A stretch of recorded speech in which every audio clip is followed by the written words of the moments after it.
The end of 2024 marked one of the most turbulent periods in Romanian politics, culminating in the cancellation of the presidential elections.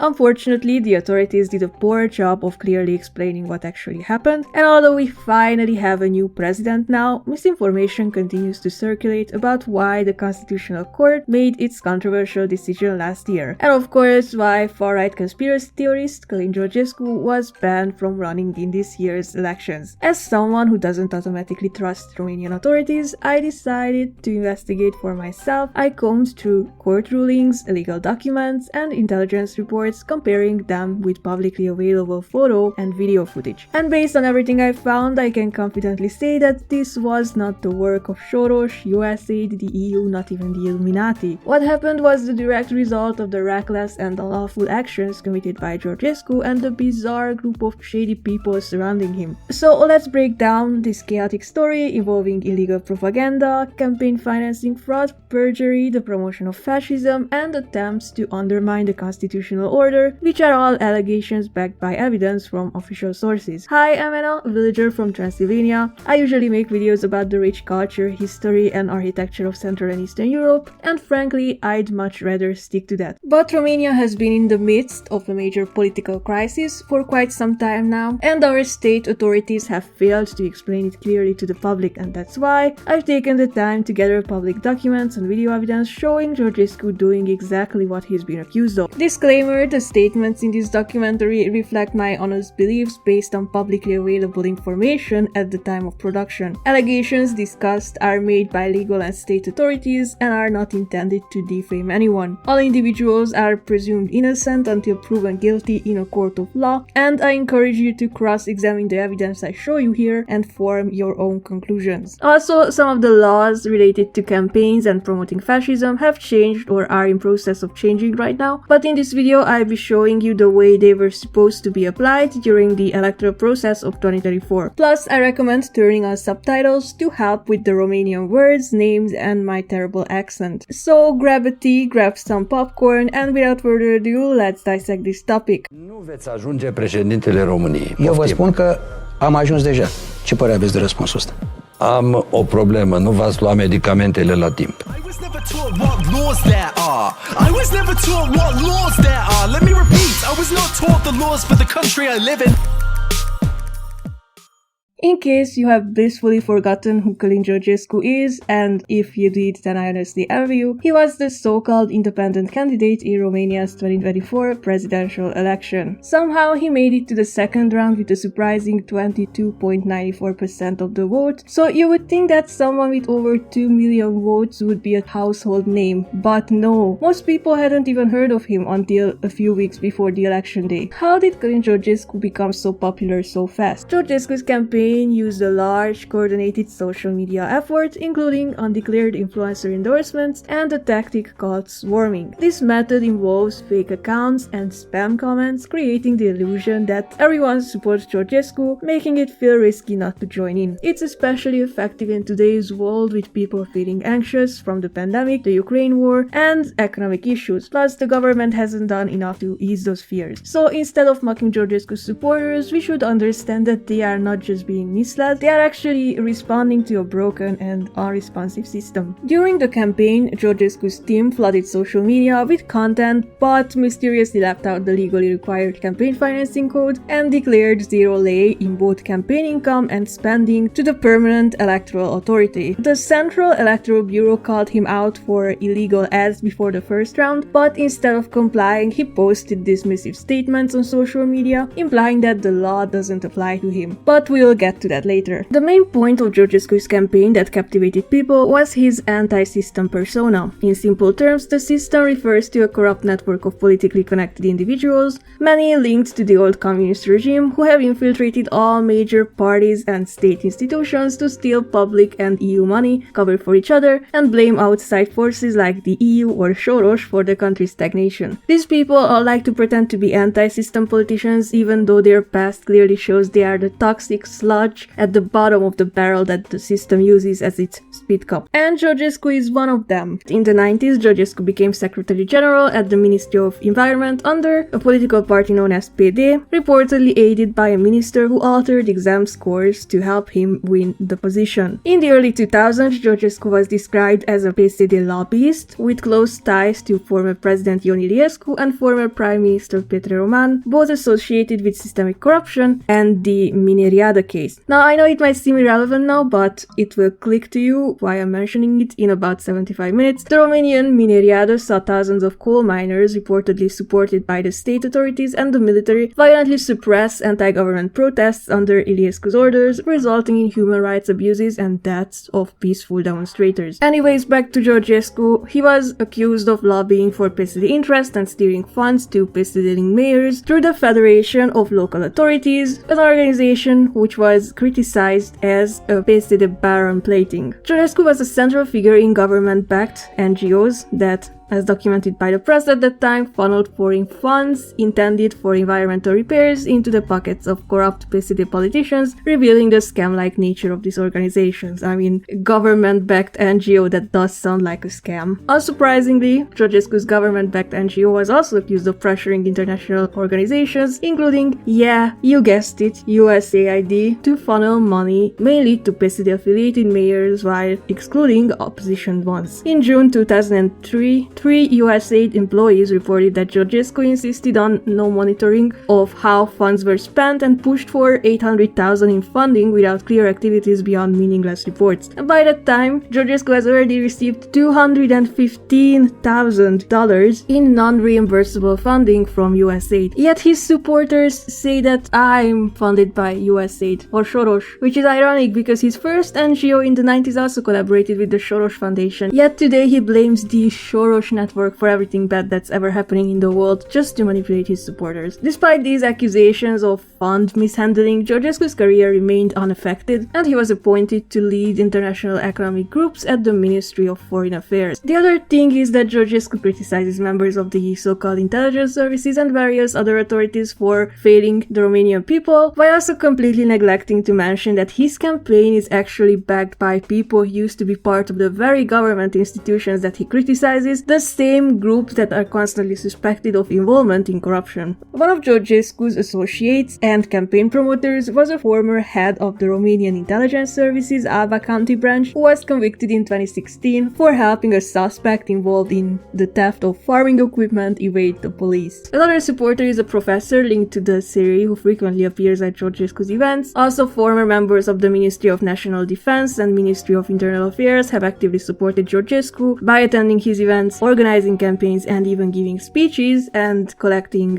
signatures for his campaign. Additionally, Georgescu has connections to mercenary and neo-legionary groups, as well as some questionable figures from the church to be discussed later. Then there's his resume, which is absolutely ambitious. He claims he was president of the Club of Rome from 2013 to 2015, but in reality the actual presidents were 2 other people at that time. Georgescu was part of the Romanian chapter, not the international leadership. He also claims to have been an executive director at the UN, but anti-Nazi journalists contacted Rolando Gomez, chief of press and external relations at the UN, who clarified that Georgescu was actually just a special reporter on toxic waste nominated by Romania, not an actual UN employee. So basically a garbage man. Jokes aside, a UN executive director has the authority to manage programs, staff, and resources to implement practical solutions, while a special reporter is an independent expert who investigates some topics and offers policy recommendation, but has no executive powers at the UN. At this point, I don't trust a word in that resume, not even the part where he says that he knows how to use Internet Explorer. The other issue is the difference between the ideology Georgescu claims to promote and what he is actually advocating. He calls himself a sovereignist, meaning someone who wants a nation's full political independence and control over its own affairs, but the ideology he promotes is something completely different. So let's clarify this once and for all.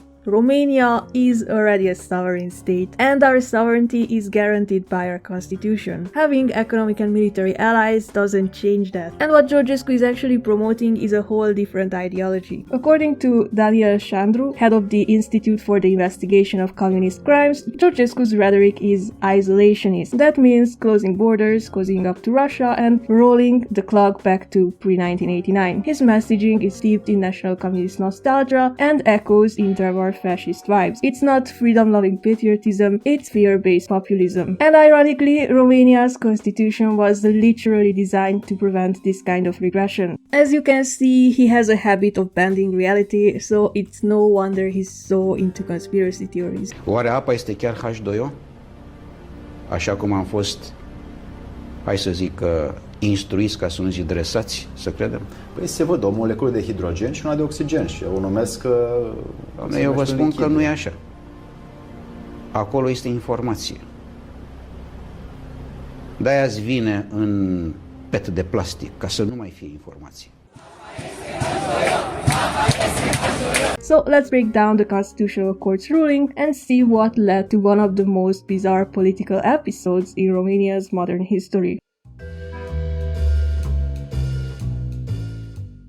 To really understand what went down, we need to start with the basics, the Romanian constitution. This is the foundation of our beautiful country's legal and political system, written in 1991, after we finally completely said goodbye to the communist regime. The whole point of this document was to stop us from sliding back into authoritarian rule, and it lays out how the government is supposed to work, protects citizens' rights and freedoms, and make sure the state actually plays by democratic rules, well, in theory. Now enter the Constitutional Court of Romania, or CSAT, which plays a crucial role in ensuring that Romania's laws, policies, and actions by the government are in line with the constitution. So what is this role exactly? Well, if you spend more than 10 minutes online, you probably come across that charming little clip. Democracy basically means government by the people, of the people, for the people.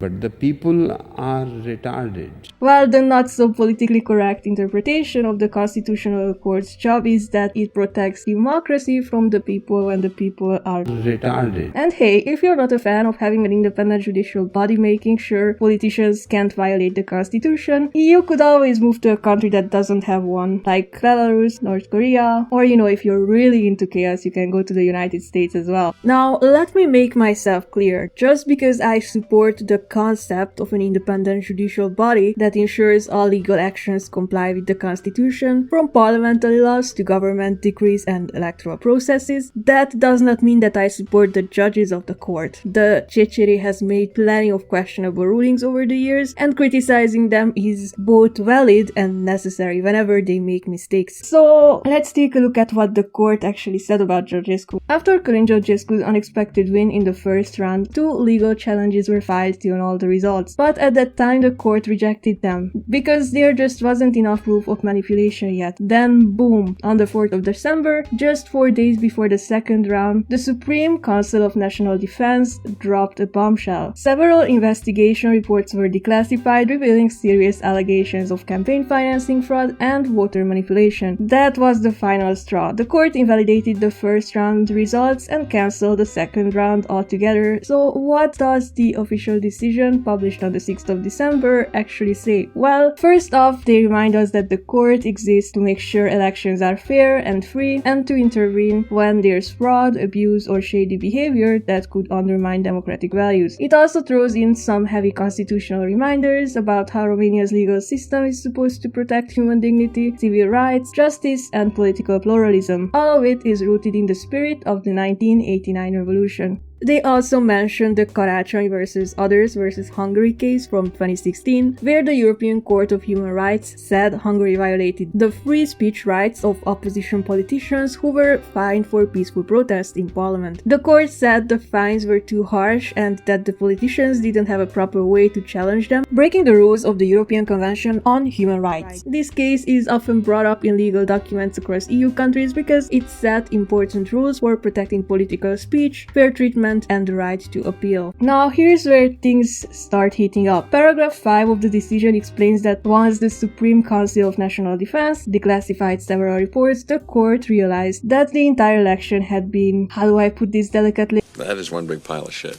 We are talking irregularities and violations at every stage of the process, stuff that messed with fairness of the vote, gave certain candidates an unfair advantage, buried campaign transparency, and bulldozed over the rules for election financing. Paragraph 10 starts by stating that the state has a duty to prevent interference in elections and to keep things politically neutral. It also says that the government should help make voters more resilient to disinformation because fake news spread faster than a fire in a haystack. Paragraph 12 is about how a president is supposed to be elected through a universal, equal, direct, secret, and freely expressed vote. The court emphasizes that voters' freedom to form an opinion includes the fundamental right to be properly informed before making a decision. This specifically means that voters must have access to accurate and complete information about the candidates and the electoral process from all available sources, including the internet. Equally important that voters must be protected from manipulation or undue influence, especially when it comes from illegal or disproportionate actions that could distort their voter behavior. Political advertisements, particularly those that are not clearly labeled or are sponsored by foreign actors, can easily spread false or misleading information. Then paragraph 14 drives the point home. Voters' freedom was violated because Georgescu's campaign was, let's call it, creative with the truth. His ads didn't include the mandatory campaign ID and he received some suspicious VIP treatment on social media. Paragraphs 15 to 17 explain that equality of opportunity must be guaranteed for all candidates and political parties. The state has a duty to take an impartial approach, ensuring that playing field is fair for everyone. That's why campaign spending limits exist, and why we have electoral ad markers to track where campaign money goes. By the way, according to Article 27 of the campaign financing law, a presidential candidate may spend up to 20,000 times the national monthly minimum gross wage in the year of the election, including donations, loans, and state funds. In 2024, the minimum wage was 3,700 lei, so the campaign spending limit would be 74 million lei, which at the exchange rate at the time was approximately 14.9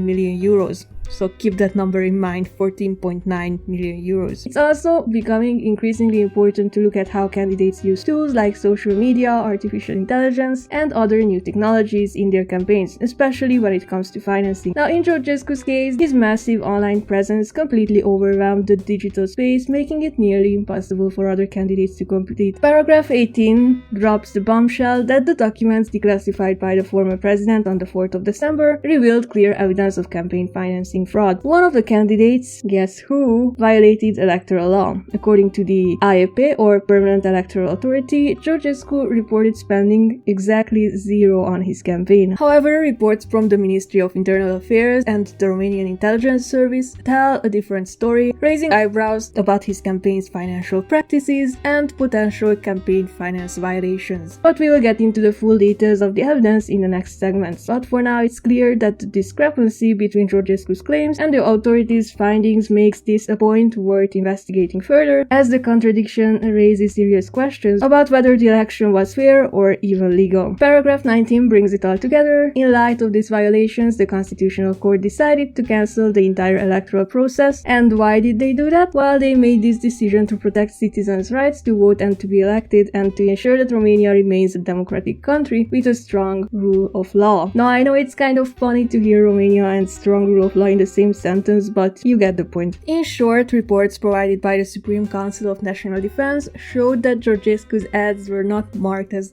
electoral material, which affected the moderation and equal distribution of content on various social media platforms, and as a result, his promotion received preferential treatment in the algorithms, flooding people's feeds and overshadowing information about other candidates, violating their constitutional right to equal opportunity to win. His promotional content was also filled with disinformation, often using AI and bots, which violated the voters' constitutional right to an informed vote as well. Now, despite the large amount of expensive promotional material, he reported 0 lei in campaign spending to the Permanent Electoral Authority. However, reports from the Romanian Intelligence Service and the Ministry of Internal Affairs revealed multiple sources financing his campaign. Since his ads lacked the required campaign financing code, the Permanent Electoral Authority had no way to verify whether his ad spending was was within legal limits. So the elections weren't cancelled because of Soros, and surprisingly not even Putin, but because Georgescu's campaign violated two important constitutional principles and because of the campaign financing fraud, which all rendered his victory in the first round democratically invalid, and the proof provided by CSAT and the Ministry of Internal Affairs obligated the Constitutional Court to cancel the elections.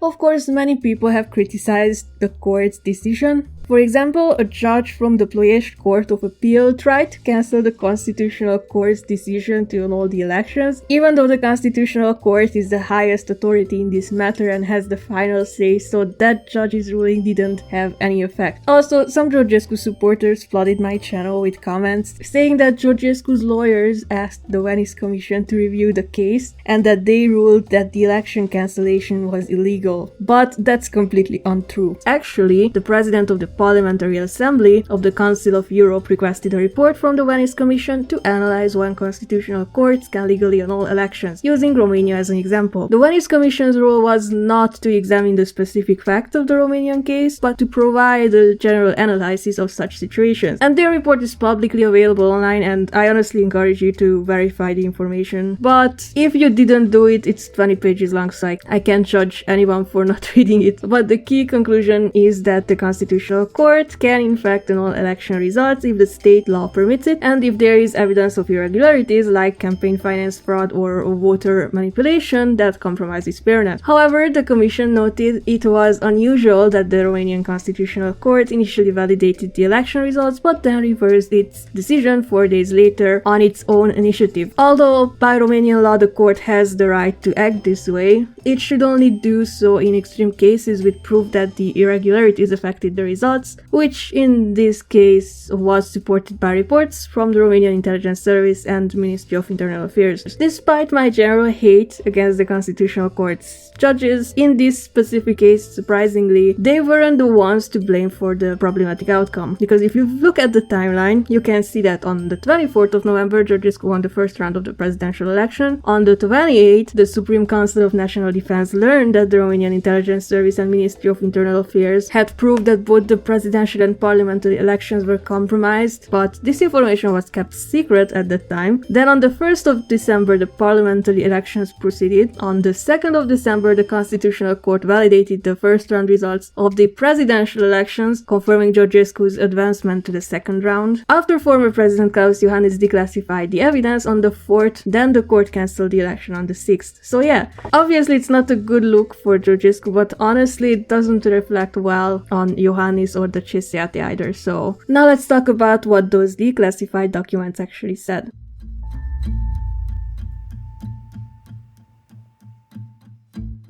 After the first round of elections, Romania's Supreme Council of National Defense decided to meet with our former president Klaus Iohannis on the 28th of November. The guest list included the Romanian Foreign Intelligence Service, the Romanian Internal Intelligence Service, the Special Telecommunications Service, and the Ministry of Internal Affairs. Fortunately, the reports from their discussions have been declassified, and according to the report from the CSAT, Georgescu's campaign didn't just push the boundaries of legality, it actually pole vaulted rights over them. Their findings suggested a highly aggressive digital campaign that bypassed electoral laws and gamed social media algorithms to inflate his popularity, something they tracked using polling data. Now, just a few weeks before the elections, Georgescu was barely on the radar. Between October 30th and November 5th, polls showed him scraping below 1%, but fast forward to November 15th to 20th, and suddenly he's polling at 6.2%, ranking 6th. By November 20 to 21st, he has jumped again, this time to 10%. And that's a massive leap in just a few days. And then boom, Georgescu wins the first round of the elections with 22.94% of the vote. Now keep in mind that just a few weeks before this, most Romanians hadn't even heard of him. Compare that to other European elections in 2024 like Finland or Lithuania, where winners were established political figures and polls had been predicting their successes for months. Even in Iceland, where the winners started at just 5% 2 months before the elections, the increase was very steady and organic over 60 days. Now, Georgescu, he pulled up the same level of growth in just 10 days. So the math ain't mathing. The report reveals that Georgescu's campaign relied heavily on coordinated TikTok strategy, powered by a network of accounts pumping out electoral content. These posts weren't just randomly thrown into the void. They were boosted by TikTok's own recommendation algorithms and through paid promotions, making sure they landed in your feed whether you liked it or not. According to the report, the network allegedly consisted of around 25,000 TikTok accounts, which suddenly sprang to life about 2 weeks before the election. Now here's the weird part. 797 of these accounts were originally created back in 2016, but showed almost no activity, just 1%, until they magically woke up on November 11th of 2024. These accounts are what I like to call promo farms, which are clusters of sleeper accounts created years ago, kept on live support, and you can use them through various shady advertising platforms for digital guerrilla campaigns like this. The operators of these farms often mask their IP addresses using VPNs to avoid detection and confuse platform moderators. By doing this, they make it difficult for social media platforms to trace the true origin of the accounts. If all these accounts were run from the same location or IP address, platforms would quickly flag them as bots or suspicious activity, but with VPNs, they can spread them across different virtual locations, making it harder to identify the network as a whole. And clearly, running such a service is complex and costly, especially at such a large scale, so why would a promo farm like this freely advertise Mr. Călin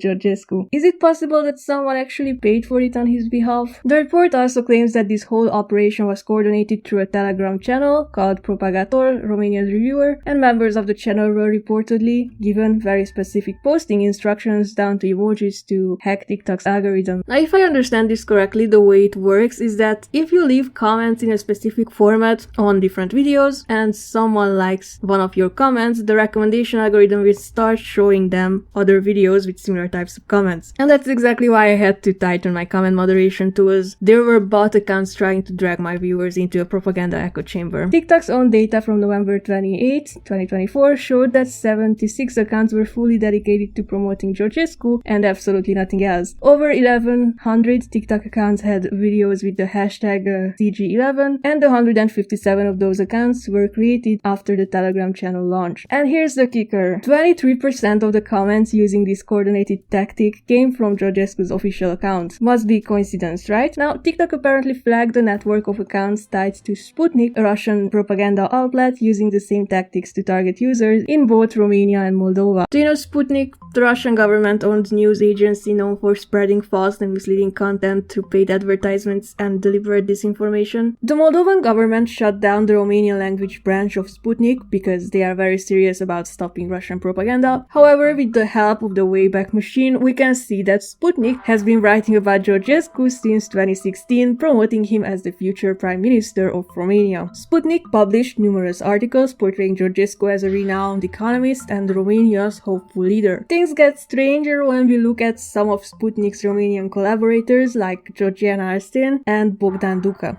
Arsten is the admin of a Facebook group called Friends of Vladimir Putin. Yeah, I'm not joking. And the Russian embassy has shared several articles from her conspiracy theory blog. Plus, her husband is charged with crimes against humanity related to the Mineriada case. Bogdan Peschir, who has been seen at events organized by the Russian embassy, was also present at several pro-Georgescu protests. Both of them are collaborators of New York Magazine, not to be confused with the real New York Magazine. New York Magazine is a Romanian-American website that features pro-Russian propaganda. Their official Facebook page has also been promoting Georgescu's presidency since 2022. So yeah, the report also draws attention to the November 20th incident when Georgescu was asked to remove the illegal campaign material, and instead of complying, he posted a snarky refusal to follow the law. Shocker, TikTok didn't do a great job blocking this illegal content either. According to the report, Georgescu was basically given a bit of a free pass on the platform. His posts weren't labeled as coming from from a candidate, meaning that they had a much wider reach. Meanwhile, other candidates' posts were subjected to heavy filtering, throwing the whole concept of fair chance out the window. This preferential treatment is even clearer when you look at TikTok's failure to comply with the Central Electoral Bureau's decision, which required the removal of campaign materials from Georgescu's account that lacked the mandatory fiscal identification code. And don't worry, we will dive into that juicy document too. On November 22nd, 2024, TikTok confirmed that they removed the banned posts in Romania, but the posts stayed visible abroad, meaning voters in the diaspora were still seeing them. I mean, if that's true, it might explain why the election results shifted so dramatically after the diaspora votes were counted. Plus, TikTok even admitted that they had been alerted to suspicious activity involving Georgescu's promotion as far back as 2020, with a significant spike in 2021. But I'm not surprised on that one. I also stumbled across a network of suspicious Facebook accounts pushing Georgescu since 2020, and it looks like it took a while for them to figure out how to actually get onto the algorithm, but eventually they cracked it. I first came across a profile promoting Georgescu as our prime minister, actively posting in a group stuffed with fake accounts that were reposting pro-Georgia content, because the Facebook algorithm loves posts that get a lot of shares and reposts, whether it's in groups or in public profiles. Some were actually created in 2018 with generic names and renamed as pro-Georgia groups in 2020, but we will circle back to some of these accounts later. According to the report's analysis, campaign organizers allegedly used Telegram and Discord to coordinate their efforts and avoid getting flagged. They clearly knew how to play around with TikTok's rules, posting identical messages to create the illusion of real viral content. TikTok even reportedly referred to it as a mass guerrilla political campaign, and spoiler alert, that's illegal under Romanian law. Additionally, dozens of TikTok accounts were uncovered promoting Georgescu with the use of logos of Romanian state institutions like the Intelligence Service and anti-terrorist organization, and these accounts posted images of police and security forces, making it look like official support. And as a result, they misled viewers into thinking that state institutions were backing Georgescu in the elections. As you all know by now, Georgescu officially declared to the Romanian Electoral Authority, or AEP, that he had a campaign budget of 0 lei, meaning he claimed not to have spent any money on his campaign. However, available data revealed that a person named Bogdan Peschir was actively involved in funding and promoting Georgescu on social media, reportedly paying over 1 million euros in TikTok donations to accounts that promoted Georgescu. And that sounds a lot like bribery and campaign financing fraud, but don't worry, we will get into the details later since prosecutors have already publicized some of their findings about this guy. TikTok representatives confirmed to Romanian authorities on the day of the CSAT meeting the identity of his account and the fact that he made payments during and after the campaign period for pro-Georgia promotions.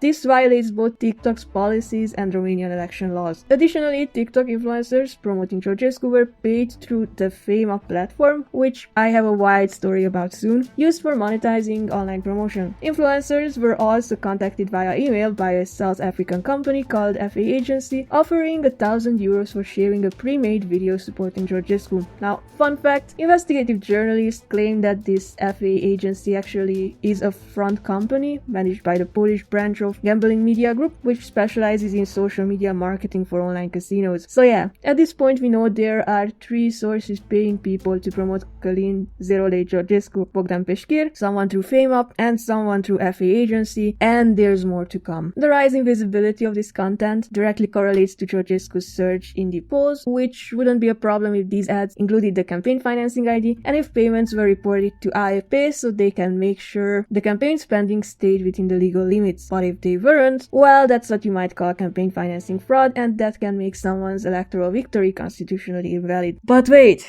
there's more. The second series document reveals that the login credentials for Romanian electoral platforms were allegedly leaked on Russia-linked cybercrime forums. They say that over 85,000 cyber attacks targeted AEP, or the Permanent Electoral Authority, and CSAT, the Secret Telecommunication Service, systems both before and during the elections. And these attacks allegedly exploited system vulnerabilities to access and disrupt services. The scale tactics and resources involved suggest this wasn't just some rogue hacker, but likely a coordinated operation from a state-sponsored cyber actor. And on top of all of that, the report uncovered a separate surge of promotion for the Party of Young People. a political group allegedly tied to Georgescu, which, let's just say, doesn't have many young people in it. Now, according to reports from the Ministry of Internal Affairs, or MAI, the online pro-Georgio promo campaign did not include the required campaign code, which is a big no-no. Over 100 influencers with a total of more than 8 million active followers were spreading campaign ads, but TikTok didn't bother following the rules and failed to properly label this as political content. Between November 13th and 26th, 2024, there was a huge spike in videos promoting Georgio, which skyrocketed to the 9th spot on TikTok's global trending list. I mean, imagine a random goober from a small Eastern European country making it in the top 10 worldwide on social media. Totally normal, right? Georgescu's electoral campaign, hashtags like Echilibru și vericalitate, Prezidențiale 2024, and Un lider potrivit pentru mine saw a sharp increase in visibility during this period, reaching 9th place worldwide on TikTok's trending list. The Romanian influencers were spreading content with a set narrative about the candidate, but the content was also linked to vague, unclear messages about other candidates. These influencers posted the same content across multiple platforms like TikTok, Instagram, and Facebook. The videos got anywhere from 1,000 to 500,000 views each, many of them tagged with the same hashtag Echilibru și vericalitate, meaning balance and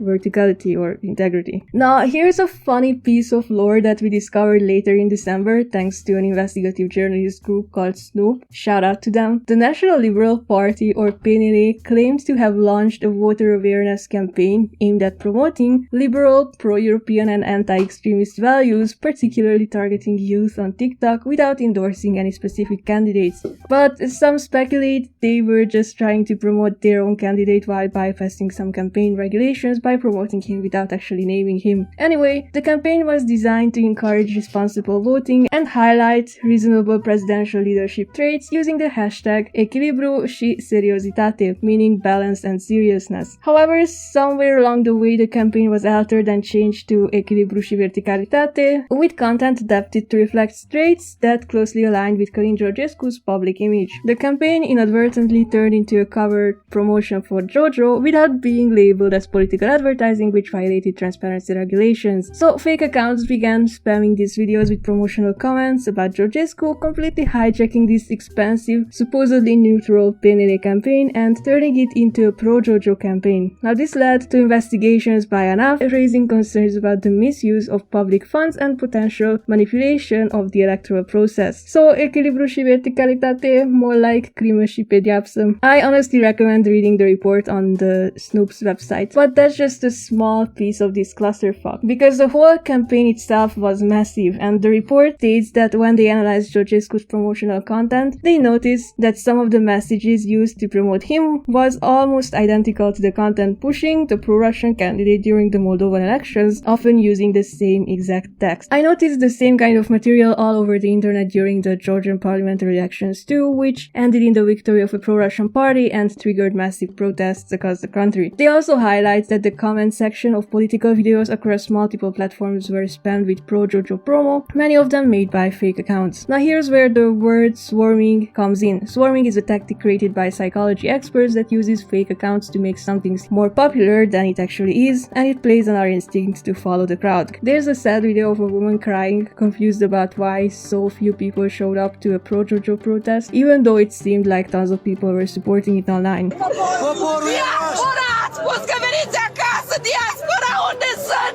That's how swarming tricks people, and I really feel bad for her. The rest of the report highlights that some people involved in promoting Georgescu were linked to extremist right-wing groups, criminal organizations, and even religious cults. These groups had a history of promoting anti-Semitic, anti-NATO, and anti-Ukrainian views, and they specifically point to multiple people who funded the rest of the campaign, but their names are blacked out. But if you've been following the news, you probably already know who they are talking about here, so we will talk about them later. One of them is linked to an organization that targets young people with radical ideas, the other one is the leader of a criminal clan, and the third one is so heavily redacted that it's impossible to tell who they are referring to. They also say that one of the promo accounts has ties to pro-Putin content and had claimed to have been in Moscow between 2018 to 19, and a group of people who are again redacted allegedly worked on undermining Romania's sovereignty with the goal of pushing Georgio's presidential run. The Romanian campaign mirrors a pro-Russian operation situation in Ukraine before the 2022 invasion. Both used micro-influencers to promote ethnic unity with pro-Russian messages, and the content was tightly controlled with rules on timing, emojis, and wording. In Ukraine, they used the same tactic of orchestrating to Telegram, employing the same type of text, emoji, hashtag combo, and so on. Influencers were paid for each post, showing that money was a key motivator. According to a report by Romania's External Intelligence Service, or CSAT, Russia has a history of influencing elections in other countries, noting that Russia has become more aggressive in disrupting Western societies. Wow, who would have thought? Nowadays, they have moved from traditional spy tactics to online methods, using sociological research, studying public opinion, exploiting election law weaknesses, and using AI to spread propaganda quickly. Now, the document claims that Russia uses various techniques to spread pro-Russian narratives, focusing on localized messages. This includes coordinating narratives, increasing multimedia content, including AI-generated material, and strategically using hashtags mainly on platforms like X. Now, Russia continues to support candidates with extremist views, anti-system rhetoric, pacifism, and nationalist movements. The Kremlin sees the far-right in Europe as perceptive to Russian influence and gaining popularity. Russia strengthens online networks through social media groups and pro-Kremlin platforms, often using local Eurosceptic influencers. Russia constantly adapts its tactics to bypass Western countermeasures, including cultural events, manipulated statements, conspiracy theories, and deepfakes. Messaging remains decentralized, relying on pro-Russian websites, social media clones, and local affiliates, spreading across multiple platforms like X, Telegram, Facebook, and to pro-Russian accounts and networks, including those linked to the church and political analysts. Yeah, I have a list of people who should be excommunicated from the Orthodox Church for the way they contributed to the promotion of this blasphemous heathen. Now, in Moldova, Russian social media content is designed to emotionally manipulate nationalists, deeply religious people, and vulnerable or rural communities. And that's why I keep saying that fixing the inequity and poverty issues in those areas is very important. If people have better living standards, it's harder to manipulate them. Now, Russia sees Romania as unfriendly because of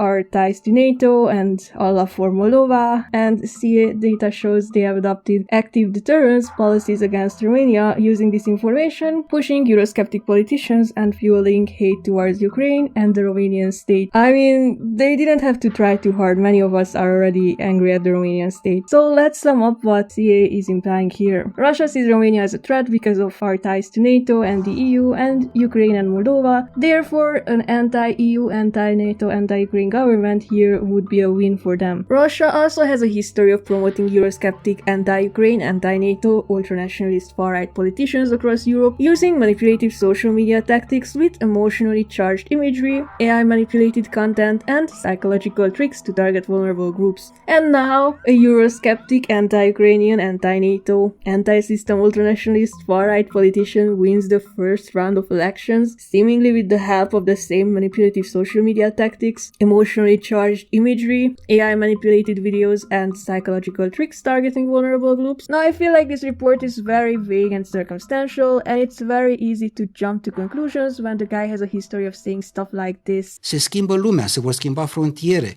Mai mult de atâta, dacă se schimbă frontiere, unde suntem noi?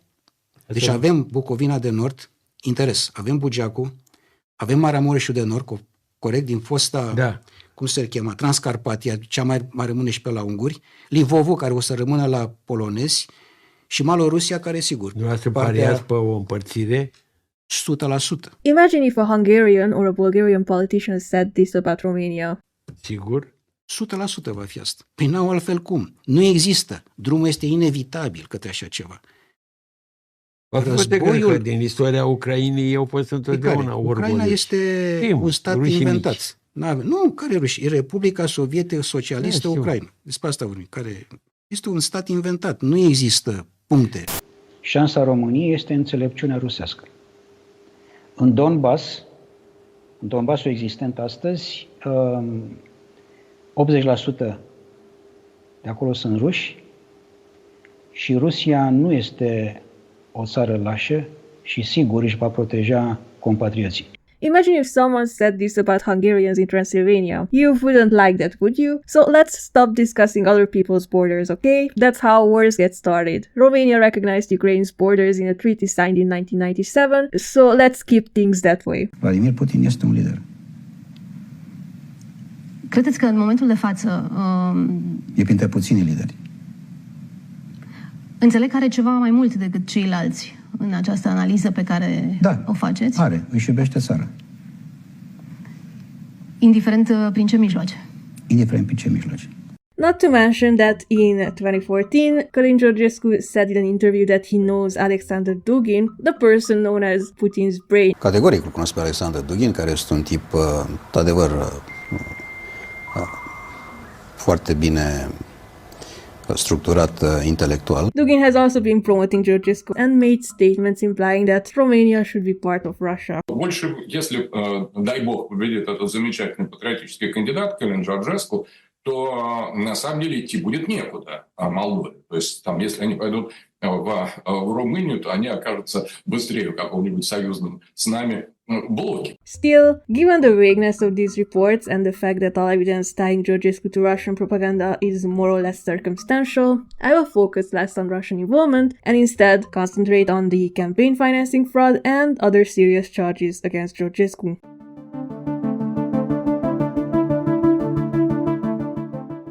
On the 26th of February 2025, on the Public Ministry's website, an announcement appeared stating that a case prosecutor from the Criminal Prosecution Section of the Prosecutor's Office had initiated criminal proceedings for multiple alleged offenses. This includes instigation to actions against the constitutional order in attempted form, where an instigator is someone who intentionally persuades another person to commit a crime. An attempt refers to trying to commit an offense but failing to fully execute it, and actions against the constitutional order involve violent acts carried out by multiple individuals with the intent to overthrow the government or obstruct state power. The next charge is the communication of false information as provided by Article 404 of the Penal Code, meaning the communication or dissemination of false news, data or information, or of falsified documents knowing their false nature. If this endangers national security, it is punishable by imprisonment from 1 to 5 years. The next is false statements in continuous form related to misrepresenting sources of campaign financing and providing false asset declarations. The other is initiation or establishment of an organization with a fascist, racist, or xenophobic characters, which includes joining or supporting such a group in any form. Public promotion of fascist or anti-Semitic ideologies by glorifying individuals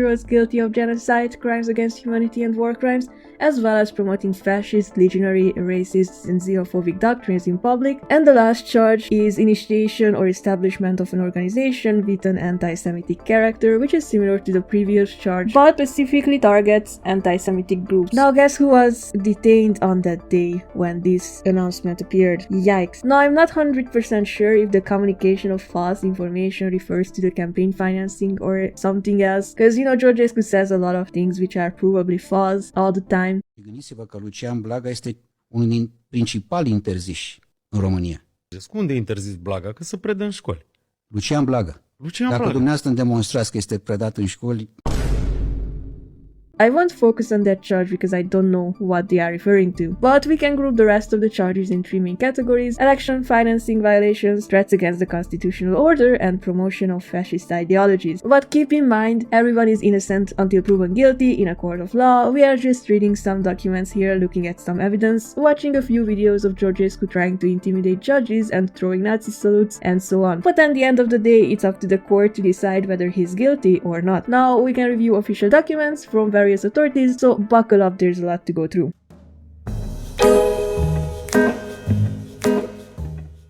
You might have heard me mention that unique identification code issued by the Permanent Electoral Authority a few times before, mostly because every single official document related to elections won't shut up about it. So what is it? According to Article 34, when a candidate registers, their financial agent gets a code that must appear on all campaign materials to track spending. Article 36 says that this includes not just printed stuff but also TV, radio, and online content. Every piece must include the candidate's name, the producer's name, and the ID code. Media outlets must share these details before airing campaign content, whether it's from the candidate or third party. Now, after the campaign, candidates must file a full report with IAP listing all materials, release dates, and distribution methods. Even if someone else, a supporter, a third party, a sugar daddy, or whatever pays for the promo, it still has to be reported and include the ID code. And the law also clearly bans publishing campaign materials without following these rules. Materials under condition other than those specified by this law is prohibited. Paragraph 7 also breaks down what qualifies as electoral campaign propaganda, which is pretty straightforward. An ad or any sort of content qualifies as electoral propaganda if it clearly refers to a candidate or political party and identifies them. If it is used during an official campaign period, which started on October 25th last year, it has an electoral purpose and it's aimed at the general public, and it goes beyond basic journalistic reporting. And this applies even if you post something on your own Facebook page during the official campaign period. For example, take this Facebook post from Georgescu's profile.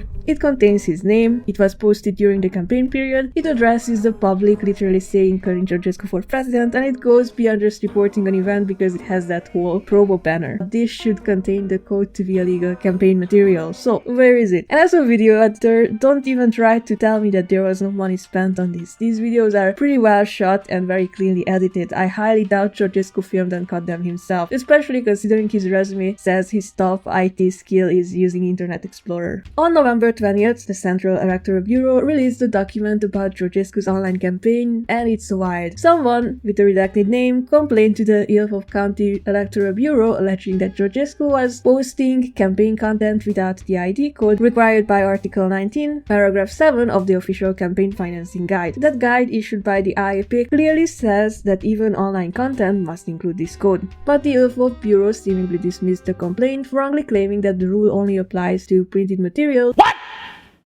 Whoever came up with that interpretation should be removed from their job yesterday. They also argued that IEP's financial guide isn't legally binding and can't be used to justify sanctions. What the fuck? Yeah, well, the IEP decision is based on Law 334 of 2006, and you know what is legally binding? The law, bro. The law. The person who filed the complaint explained that Ilfov's decision ignored the law, and luckily the Central Electoral Bureau agreed with him. They cited Article 42 of Law 370 of 2004, which says local electoral bureaus must take complaints seriously and act quickly, something Ilfov clearly didn't do. The Central Bureau also pointed out that Article 36 requires campaign materials, including online ones, to display the ID code. In the end, they approved the complaint, overturned Ilfov's decision, ordered Georgescu to remove any non-compliant online content, and notified authorities to inform it. So, how did he respond? Am primit o informare de la Biroul Electoral Central în care ni se interzice, conform deciziei Biroului Electoral Central, să mai publicăm orice pe social media, respectiv pe Facebook, TikTok, Instagram și YouTube, orice fel de video legat de Călin Georgescu, orice fel de postare legat de Călin Georgescu. Bro, you're not being censored, you're just being asked to stop breaking the law. Then he pulls out some of his usual blasphemy. Suntem în cel mai bun moment. Am reușit imposibilul. Asta e dovada lui Dumnezeu, pentru că le este frică. Lor le este frică de noi. Am reușit ceva incredibil. Măreția lui Dumnezeu este dovedită. Deci am reușit.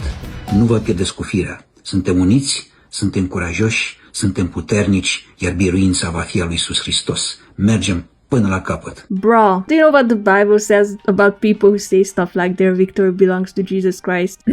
For such people are false apostles, deceitful workers, masquerading as apostles of Christ. And no wonder, for Satan himself masquerades as an angel of the light. That's 2 Corinthians 11 verses 13 to 15. Jeremiah chapter 14 verse 14 also says, The Lord said to me, the prophets are prophesying lies in my name. I have not sent them or appointed them or spoken to them. Just don't read what Deuteronomy chapter 18 verses 20 says what to do with these kinds of people. Yeah, I was a Bible camp kid in case you didn't know. Sorry for bringing up the big book, but I really hate the politicization of religion, and I also hate blasphemy. Which is why it bothers me that this Archbishop Theodosia keeps saying things like, ooh, Georgescu was sent by God, which clearly goes against the canonical laws of the Orthodox Church.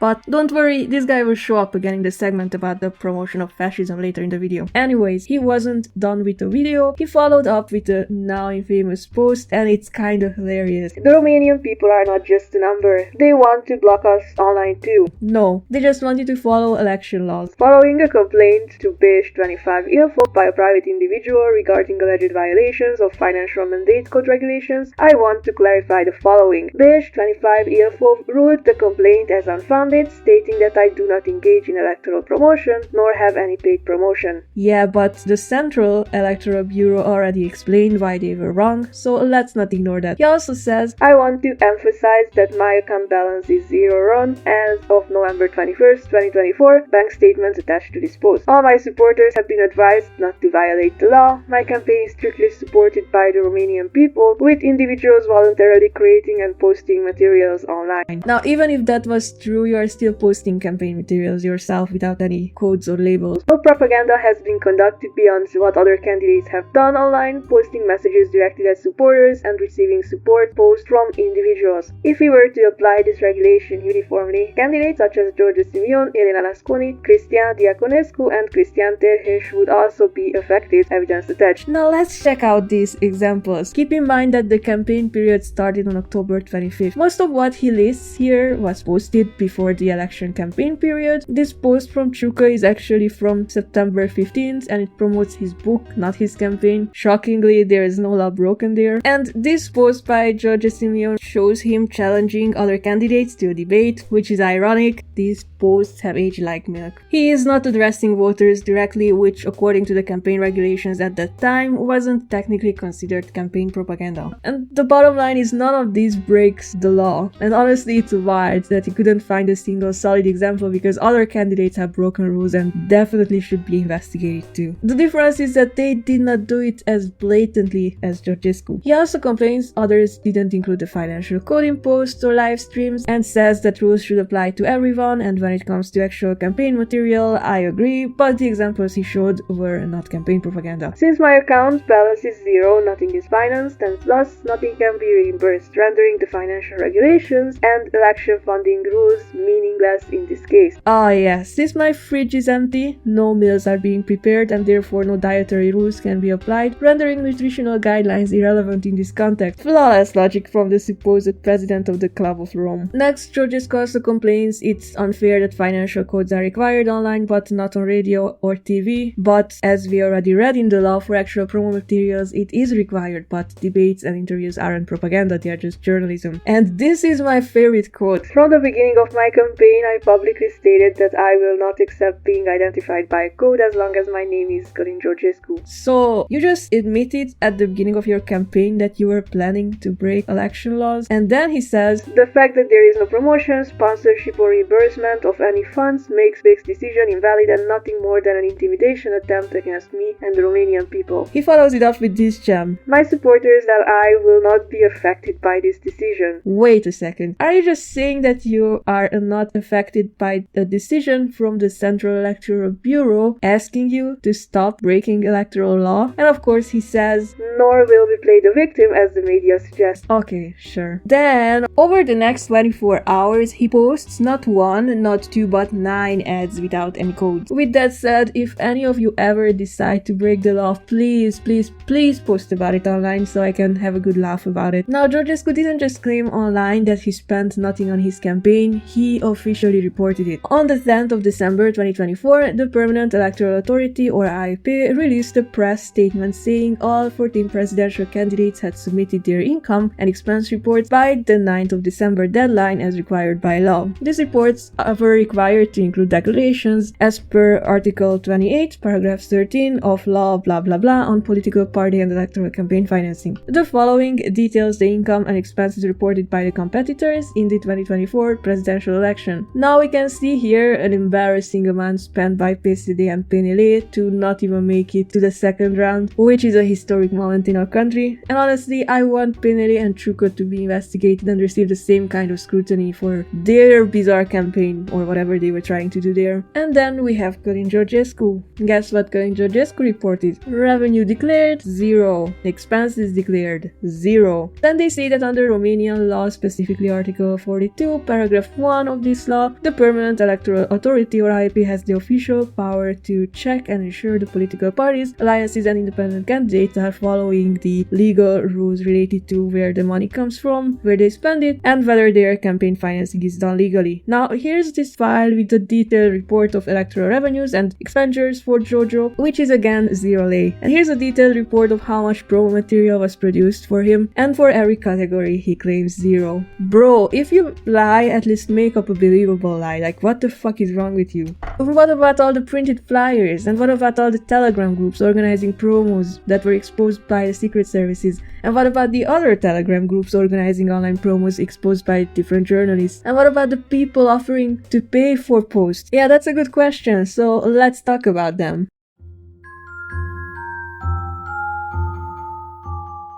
The declassified state aid document alleges that a TikTok account called BogPR, run by Bogdan Peschir, was funding Georgescu's promotion. Over 1 million donations were made through BogPR on TikTok, and TikTok later reported on November 28, 2024 that this account allegedly made 381,000 in payments between October 24 and November 24, right in the middle of the campaign. These payments went to TikTok users promoting Georgescu even after the campaign ended, and the doc also includes background info on Peschir, but honestly it's not relevant here. On the 28th of February this year, G4 Media published info from the General Prosecutor's office, and it's wild. In the section on Peschir, it says he's accused by prosecutors of financing Georgescu's TikTok campaign involving Russian trolls. I love seeing the word troll being misused in an official document. Peschir, a crypto businessman, is alleged by prosecutors to have funded Georgescu's TikTok promo with Georgescu's knowledge. Payments were confirmed by TikTok made during and after the campaign. The money allegedly went towards a huge operation with over 20,000 accounts and 2 million sketchy comments starting from November. The accounts used Russian email providers and Turkish IPs created with an algorithm that made random emails. Recruitment was done through FameUp, the same platform Ciucă used for his Echilibru și vericalitate campaign, and prosecutors also found 25,000 TikTok accounts activated 2 weeks before the vote, all pushing pro-Georgio content. On the 21st of November, his videos had millions of views, and many fake accounts were tied to UK-based Social Freak Ltd, which sells views, followers, and comments via Social Crow. Sources state that Peschir orchestrated the creation of fake social media interactions to support Georgescu's campaign by utilizing this Social Crow platform owned by Social Freak Ltd. This company provided services to purchase fake TikTok followers, viewers, and custom comments, which were used to manipulate social media engagement for the campaign. The comments were purchased through the platform and instantly appeared on TikTok videos with payments made via credit card or cryptocurrency, while the campaign was managed using IP addresses based in Turkey. The report says an important element is the knowledge by Călin Georgescu and those close to him who coordinated his electoral campaign of Bogdan Peschir's intention to contribute financially this way, with relevant conversations taking place on social media between them. Yikes. On March 20th, the public ministry announced house searches in a voter bribery case, and 17 searches were carried out across Bucharest and other counties to track down those involved in electoral fraud. The next day, prosecutors revealed that criminal proceedings were started against someone arrested for bribing voters through TikTok and Revolut. This person is alleged by prosecutors to have offered over $879,000 in gifts to 265 people between March 28 and January 31st to sway their votes in the 2024 elections. Article 386 of the Criminal Code says offering money or benefits to influence voters can lead to 6 months to 3 years in prison and a ban on certain rights. Now, on the same day, G4 Media reported that prosecutors requested the preventive arrest of Bogdan Peschir, accusing him of voter bribery through TikTok and Revolut. He is suspected of offering nearly 1 million to influence the election outcome. Prosecutors also found conversations on his phone where he and Georgescu's supporters planned payments for voters. Here's a beautiful conversation. The TikTok user says, "I have a request too. I just got out of prison and I'm struggling. Could you give me some money? I do whatever you want in return. I hand out flyers for Mr. Georgescu on the street. I stay out from morning to evening. I'm from Bucharest. Thank you very much." And Bogdan Peschir replies, "Hi, if you go live, I will support you there." Later, after the first round of the presidential election, the TikTok user tells Peschir that he kept his promise and voted for Georgescu, saying, "I voted. How can I send you a video showing who I voted for?"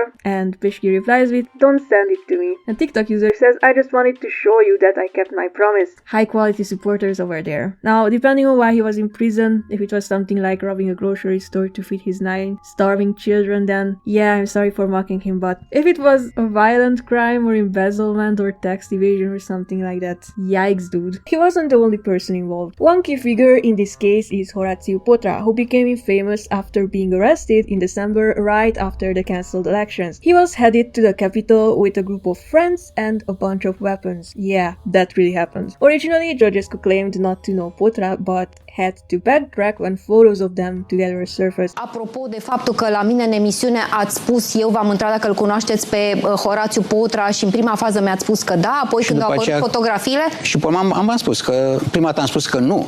Nu, așa am spus, prima dată am spus că nu-l cunosc. Că nu-l cunoașteți, exact. Și după aceea, sigur, datorită situației vedeți...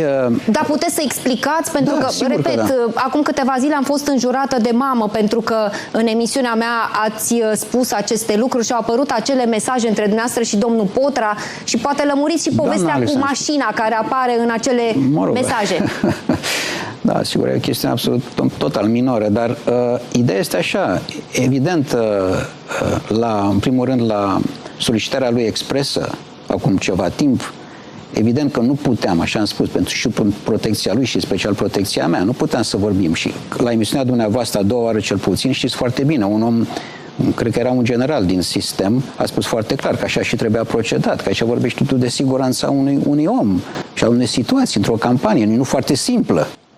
So, what was Potra's role in the campaign scandal? On February 26, 2025, G4 Media reported that prosecutors claimed Potra, whose properties were searched, was involved in financing Georgescu's campaign. Prosecutors alleged that Potra told businessman Frank Timiș that Georgescu wanted to open all the gold mines in Romania and had the backing of Americans who ran Trump's campaign. Prosecutors alleged that on April 27th, 2022, Georgescu asked Potra to get Timiș to donate $20 to $35 million to support his campaign. Wait a minute, how much was the legal campaign spending limit again? Oh yeah, 14.9 million euros. Now, Potra allegedly messaged Timiș saying that Georgescu wanted to run for president and was focused on opening gold mines in Romania. Now, okay, let's make something clear. As far as I know right now, there is no evidence of Frank Timiș supporting Georgescu's campaign in any way, and I am not accusing him of anything. I'm just saying that according to prosecutors, Potra and Georgescu asked him for money, but I haven't seen any evidence of him actually getting involved. But before we dive into that, let's take a look at who Frank Timiș is and why the gold mines matter. Vasile Frank Timiș, the controversial Romanian businessman from Maramureș, because of course he's from Maramureș, owns companies that controls gold mining concessions in Romania, including involvement in the highly controversial Rosia Montana project, which is the home to Europe's largest gold deposit. Now, the issue with this project is that their plan was to use cyanide and other dangerous chemicals in the mining process, which wouldn't just lead to an environmental catastrophe. It could contaminate the water and the air, potentially causing cancer and respiratory diseases for the people who live in that area and forcing people to abandon their homes. On top of that, Rosia Montana has one of the most extensive networks of ancient Roman era gold mines, along with fascinating ancient archaeological sites, all of which would have been completely destroyed by this project. While it might have created some short-term jobs, once the gold ran out, the local economy would collapse and only a tiny percentage of the profits would go to the state and the rest would be pocketed by private companies. Everyone who cares about the well-being and safety of Romanians, the environment and our ancient heritage, and those who oppose the exploitation of Romania's resources by private companies have been protesting against this for decades. Politicians, the church, environmentalists, scientists, and of course even me. Finally, in 2021, Rosia Montana was added to the UNESCO World Heritage List, halting the project, and now, on the 16th of January 2025, Georgescu, who loves preaching about sovereignty and protecting Romania's resources from predatory globalists, went on TV and said that he would open all the gold mines in Transylvania if he became the president. Ce poziție aveți față de exploatarea aurului din Apuseni?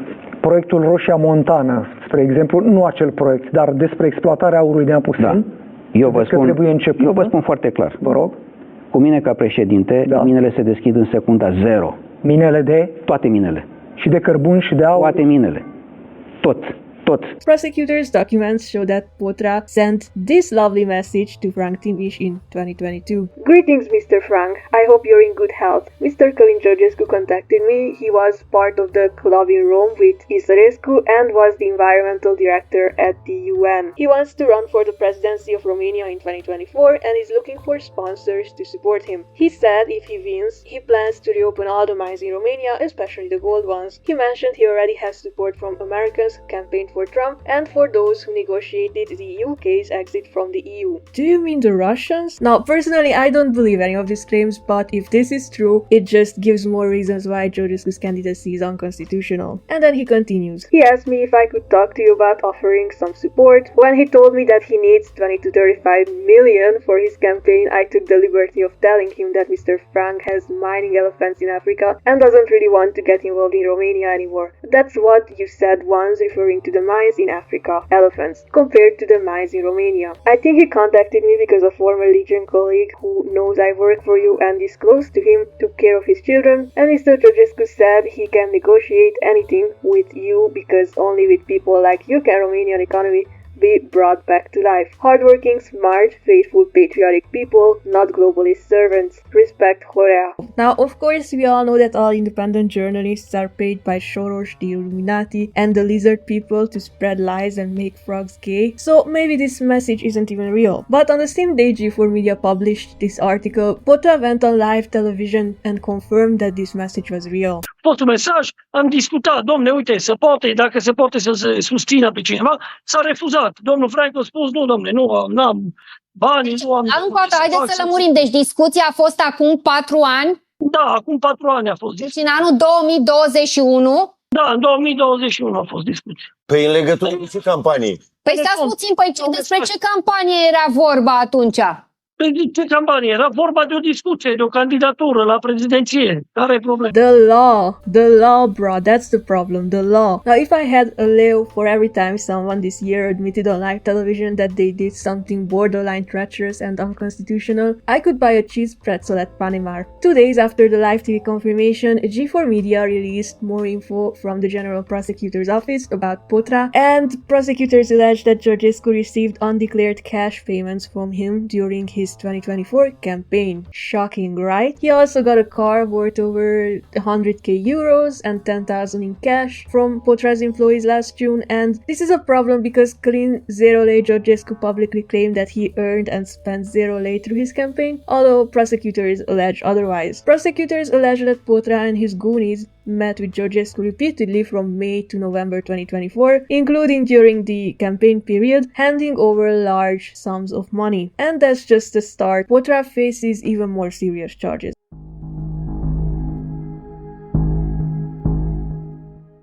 After the December 4th declassification of reports by the Supreme Council of National Defense, prosecutors announced they had begun reviewing evidence of voter bribery, money laundering, and cybercrime. On December 5th, the chief prosecutor asked DICOT, the Directorate for Investigating Organized Crime and Terrorism, to step in and examine the case. By the 7th of December, raids were carried out across Romania, targeting suspected election-related crimes, and investigators focused on offenses such as bribery, online hate speech, and fake online accounts. Authorities also looked into a nationalist rally in Ilfov County where fascist symbols were displayed and shared on TikTok, because what's fascism without TikTok likes? The same night, a group of Wagner wannabes was stopped on their way to Bucharest, allegedly planning a violent act at the Constitutional Court, and buckle up because things are going to get crazy from here. On December 8th, Romania's national news agency reported that the police had intercepted a car carrying weapons and cash in Mănești, Prahova County. Inside were Horatiu Potra, described as a local councillor from Mediaș, and another guy, a 22-year-old driver. Police found a pistol, a tear gas device, knives, axes, illegal pyrotech devices, and large sums of cash in various currencies. Potra was known for leading a mercenary group previously active in Africa, and later he was seen handcuffed and taken to Prahova police headquarters after hours of questioning. His case was transferred to the prosecutor's office at the Ploiești Court of Appeal and remained under investigation. Now fast forward forward to February 28, G4 Media published excerpts from the prosecutor's indictment, revealing new details about that crazy December night. Prosecutors allege that Horatiu Potra, the commander of 290 mercenaries in Congo, was stopped with 20 of his closest men while on their way to Bucharest. They believe this incident was just the beginning of a large paramilitary plan to violently disrupt democratic processes. The group poses a serious national threat due to their paramilitary experience in war zones, which gives them both the willingness and ability to use lethal force. Their tactics reportedly included using weapons and pyrotechnics to cause chaos, disable infrastructure, and provoke panic and public unrest. Now the thing is, on the morning of December 7th, Potra met secretly with Eugen Sechila, the leader of a new Legionary group, and of course Călin Georgescu. Sounds a lot like the ensemble described in the My document. And guess what? The meeting took place at a horse farm.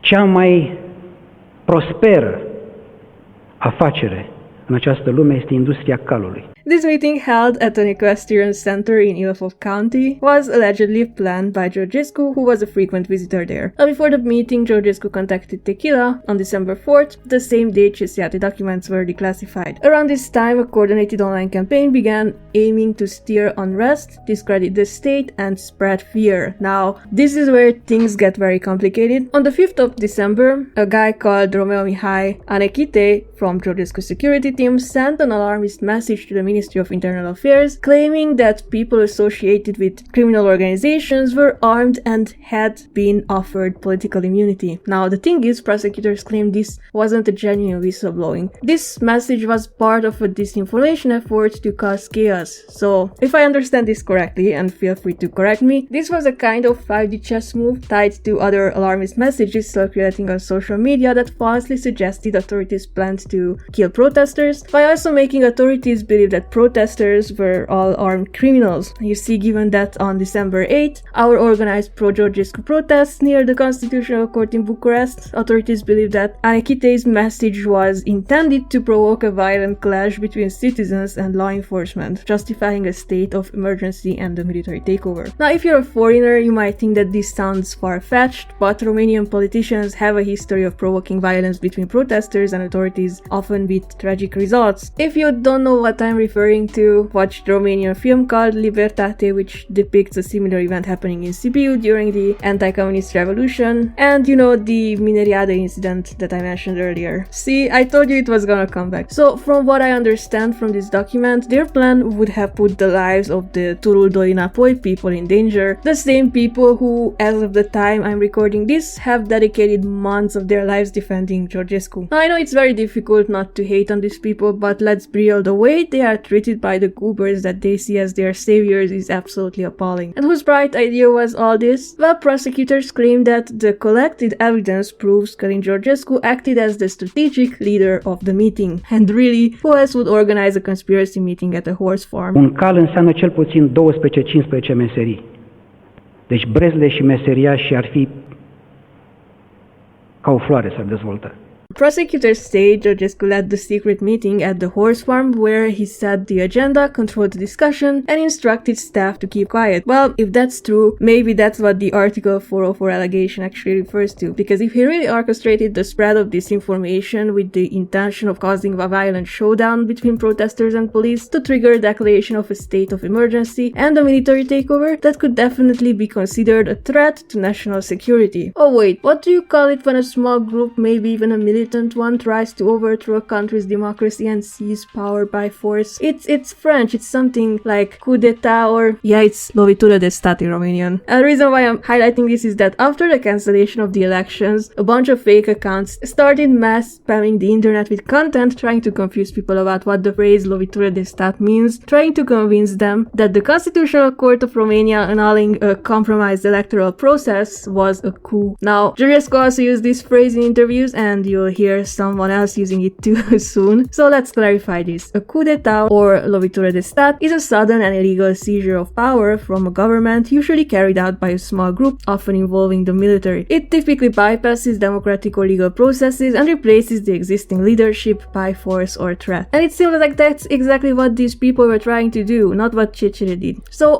when and how did Walmart Prigozhin get involved in all this? In March, G4 Media revealed a report stating that Horatiu Potra became involved involved in the case after being contacted by Andrei Avram, a known leader of a human trafficking ring, on the 4th of December. Remember the My document? Yeah. Avram told Potra that the right-hand man of a presidential candidate wanted to meet with him, and investigators confirmed through witness statements and phone records that Potra helped organize and lead the group's trip to Bucharest. The group's route was carefully planned, including key stops in Mediaș and Sighișoara, with Potra managing logistics, coordinating meeting points, and assigning vehicles for participants. A crucial planning meeting took place in Mediaș, near a cafe that I actually like. Damn it, don't ruin it for me, they make a really good espresso. There, the group finalized roles and travel details. Witnesses said participants knew about the planned event in Bucharest and were prepared for action. Authorities were tipped off by someone connected to a participant, which led to further investigation and eventually a big arrest. This document also clarified that the pyrotechnic materials found on them belong to the F4 category, the most dangerous types of devices used in civilian and industrial settings, strictly regulated to prevent unauthorized use due to their high destructive potential. That's because the explosions produced sounds exceeding 150 decibels, roughly the sound of a jet engine at takeoff, which causes panic, disorientation, and hearing damage.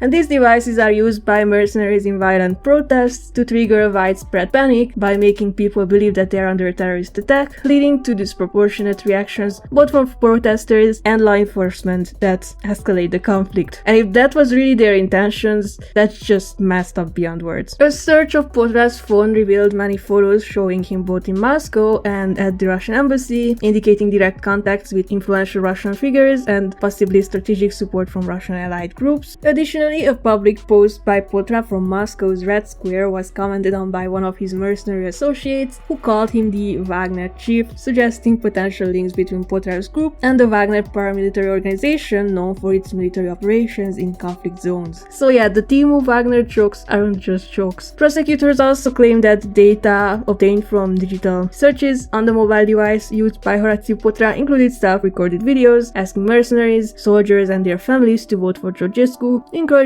violent revolts and discussing military intervention. Of course, we all know that G4 Media is run by a bunch of Sorosian lizard people who want to turn the frogs gay, so is there any proof that the claims in this document are true? Well, what do you think of these? Mesaj către toți militarii români, adevărații militari români care au jurat să-și apere patria și neamul, au depus un jurământ sacru. Ieșiți acum, ieșiți cu armele și arestați pe toți cei care au dat lovitura de stat. Yep, this Timu Brand Wagner wannabe also keep misusing that phrase. Nu vă lăsați duși de nas de aia care zic să nu ieșiți cu parul, să nu faceți manifestații și violență. Asta e o vrăjeală. Nu merge, în România s-a dovedit, s-a văzut, se vede clar, cu democrația, cu alegeri corecte și de astea nu se există, nu pot. De-aia vă zic, oameni buni, ieșiți pentru libertatea voastră, pentru copiii voștri, o să vă bage ăștia în război.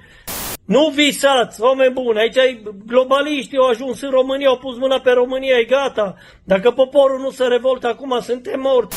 Eu zic, da, instigare la revoltă. Români, ieșiți cu parul și pe ei și pe mama lor. So how did things go with the authorities? On December 9th, the prosecutors confirmed that 12 house searches took place in Ilfov, Sibiu, and Bucharest. These searches were related to offenses involving weapons, pyrotechnics, and inciting public disorder. On the 9th of 7th to 8th December, suspects were traveling towards Bucharest with weapons, clash, and materials allegedly intended for illegal protests, and despite all this, judges ruled that the threat wasn't severe enough to justify pre-trial detention and instead placed Potra under judicial supervision, because apparently wanting preventive arrest for someone carrying weapons, large sums of money, and access to military transportation is unfounded. On December 10th, the court denied the prosecution's request for preventive arrest, citing lack of legal grounds, and Potra and his associate were placed under supervised release for 60 days until February 7th, 2025. Now he faces multiple charges, including illegal weapon possession, use of banned pyrotechnics, and inciting public disorder. Under judicial control, Potra had to stay in Sibiu lieutenant, he reported regularly to the police and was banned from carrying weapons. He was also required to inform authorities of any change of residence and explain how he supported himself financially. Now, violating these rules could have led to house arrest or full detention, but on the 27th, the press reported that Potra, his son, and a relative had left the country just before new house searches began. Wow, who would have expected that? They are now on Romania's most wanted list, and it's really sad to see that he dragged such a young kid into this mess. Yeah, long story short, that's why Georgescu is facing charges of instigating an attack against the constitutional order in attempted form. Anyways, now let's get to my least favorite part. The last 3 charges are related to fascism, and boy did he get caught promoting fascism in 4K. Well, more like 360p with his internet connection.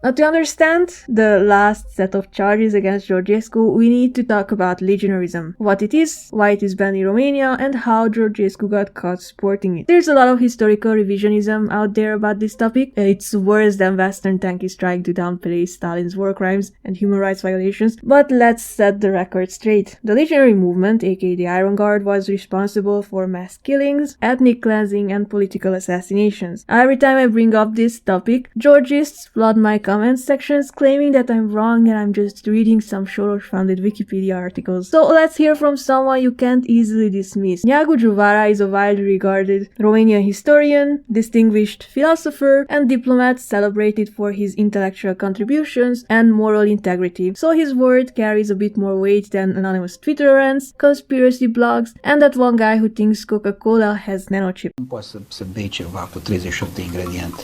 Este imposibil. Deci aici, sigur, este exact ceea ce vor ei să facă.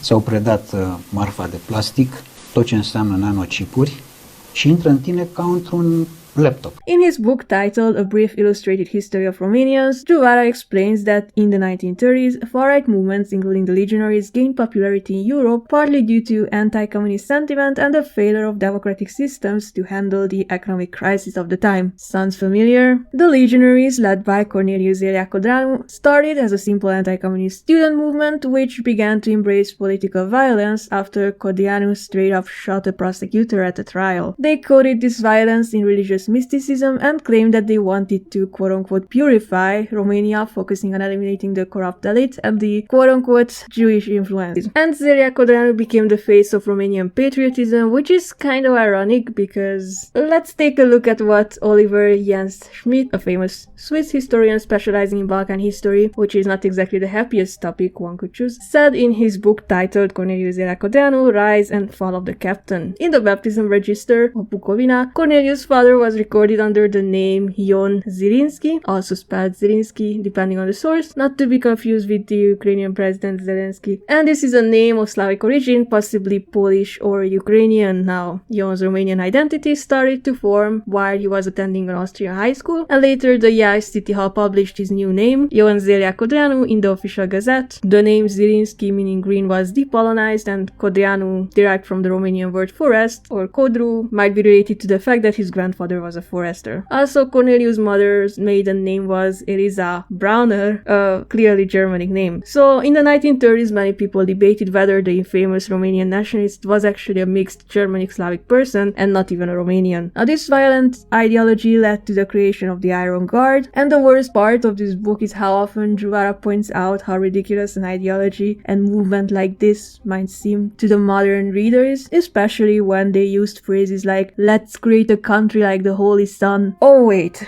I think I saw that quote somewhere. As I mentioned earlier, there were some accounts promoting Geogeo since 2020 or even before that on Facebook, and some of them has this exact quote as their bio. FYI, this quote is not from Antonescu but from the Testament of Ion Moța, another infamous fascist legionary. It was popularized by Radu Gir and Ion Munzatu, who wrote the anthem of the legionary youth inspired by Moța's statement. But God forbid any of these people actually open a history book and fact check the ideology they've been aggressively promoting for for years. Now the logo of this account is also the sun, just like in the song. Wait a minute, what was Georgescu's campaign symbol again? Interesting coincidence, huh? A lot of Georgescu's narratives are eerily similar to those of the original Legionaries, blending mysticism and vague rambling with the promotion of dangerous political ideologies. Codreanu often dressed like a folkloric messiah, riding through villages on a white horse, attracting poor, unemployed young men desperate for change during the economic crisis. Soon, even priests and intellectuals joined him, and as the movement gained strength, crime and violence followed, becoming more violent, fascist, and anti-Semitic by the day. Those who warned against it, like Geogeo, were assassinated. The Legionaries even murdered one of their own members, Mihai Sterescu, practically for not being radical enough to their standards. He was recovering at a hospital after surgery when 10 Legionaries, who were theology students nonetheless, took his life. Witnesses claimed that they dismembered his body with axes and hatchets and began dancing around it, which earned them a reputation of becoming a literal death cult. By 1937, two far-right parties rose to power, helping install a royal dictatorship, and Codreanu's crew ended up imprisoned, tried, and executed after their violent actions. Before World War II, the remaining Legionaries assassinated the Prime Minister, sparking a violent conflict with King Carol's faction. And then came the Molotov-Ribbentrop Pact, things worsened, the Soviets took Bessarabia and Bukovina, while Germany, Hungary and Bulgaria seized other parts of Romania, so the country just lost a third of its territory without any resistance. Moral of the story, if you don't fight back, they will just keep taking and taking more. Dacă vine dușmanul și își cere pământ, dă-i puțin, doar să lase. Și dacă vine și îți mai cere, mai dă-i puțin. Dar dacă vine și vrea să-ți ia totul, să-ți ia și familia, atunci îți iese sabia creștină din teacă. After the chaos, King Carol fled and General Ion Antonescu joined forces with the Legionaries and took over, forming the Legionary State of Romania, aligning with Nazi Germany. But soon enough, Antonescu and the Legionaries began to not see eye to eye anymore. The Legionaries went rogue, escalating violence and even assassinating 60 former ministers, including national hero Nicolae Iorga, who was a vocal critic of the movement. This led to a brutal crackdown by Antonescu, who defeated the Legionaries. When Germany invaded the Soviet Union, things quickly took a darker turn after Antonescu made some poor decisions and ended up surrounded by the Soviets in Stalingrad, leading to the deaths of hundreds of thousands of Romanian soldiers, most of whom were conscripted against their will, as often happens during wartime. And eventually Antonescu was arrested and Romania flipped to the Allies. Now, Codreanu and Antonescu were responsible for crimes against humanity and war crimes, and for the deaths of thousands of Romanians, not even just their scapegoats. Yet for some people, especially those calling themselves sovereignists and patriots and nationalists, they're still praising them. And the weird part is, those people praise Codreanu, Antonescu and Iorga in the same sentence. Like, what? How? Why? I don't get it. So what does the law say about backing this movement? Well, in Romania, legionarism is of course banned under the law, which prohibits organizations, symbols and actions related to fascism, racism and genocide. Article 2 specifically highlights the legionary movement and criminalizes symbols including flags, emblems, badges, uniforms, slogans, and salute as well. Article 3 criminalizes forming or supporting such groups with a penalty of 3 to 10 years in prison and a ban on certain rights. Article 4 bans the possession of public use of legionary symbols with imprisonment of 3 months to 3 years. Article 5 makes it a crime to publicly promote genocidal figures or fascist ideologies, punishable by 3 months to 3 years in prison. So yeah, publicly endorsing and glorifying these ideologies or the war criminals behind them can get you fined or land you in prison for all the way up to 10 years. Because supporting legionarism is basically saying, well, I'm cool with a violent extremist group that murdered civilians and I wouldn't mind if they did it again. And that's not just an opinion, that makes you a public safety risk. And no, this is not protected by free speech laws, and that's normal that it's not protected by free speech laws. Now let's talk about Georgescu's open love affair with fascism. Do you remember those photos I showed you of Georgescu and Potra? Well, there was a third person over there, Eugen Sechilă. According to a hot news article posted on December 5th of 2024, Sechilă is a far-right activist and leader of a neo-legionary group. The My document referenced him as someone who runs paramilitary-style youth camps, which also involve the radicalization of minors. This might refer to the Gogu Puiu and Haiduci Dobrogei Association, named after Gogu Puiu, who was the grandfather of Sechilă's wife. This organization often tries to whitewash history by claiming that Puiu was merely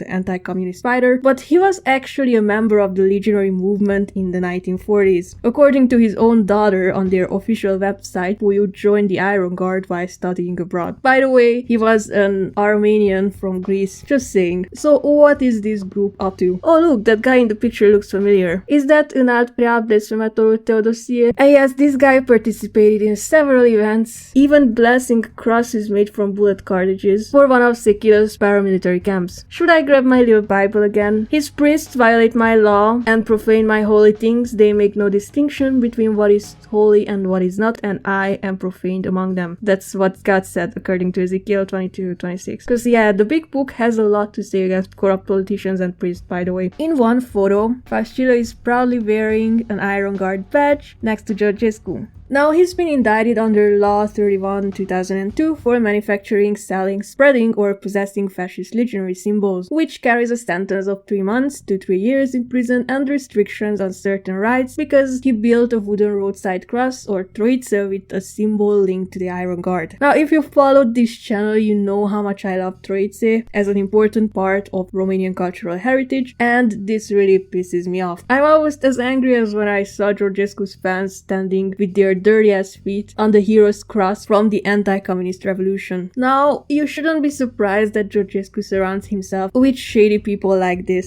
Well, in a now deleted clip from 2020, he made a statement which experts say might constitute as promoting legionarism. Neamul românesc niciodată nu a trăit prin sclavi, ci a trăit prin Ștefan cel Mare, prin Mihai Viteazu, prin Horea, prin Avram Iancu, prin Cuza, prin Cogălnicianu, prin Corneliu Zelea Codreanu, prin Mareșalul Ion Antonescu și mulți alți eroi.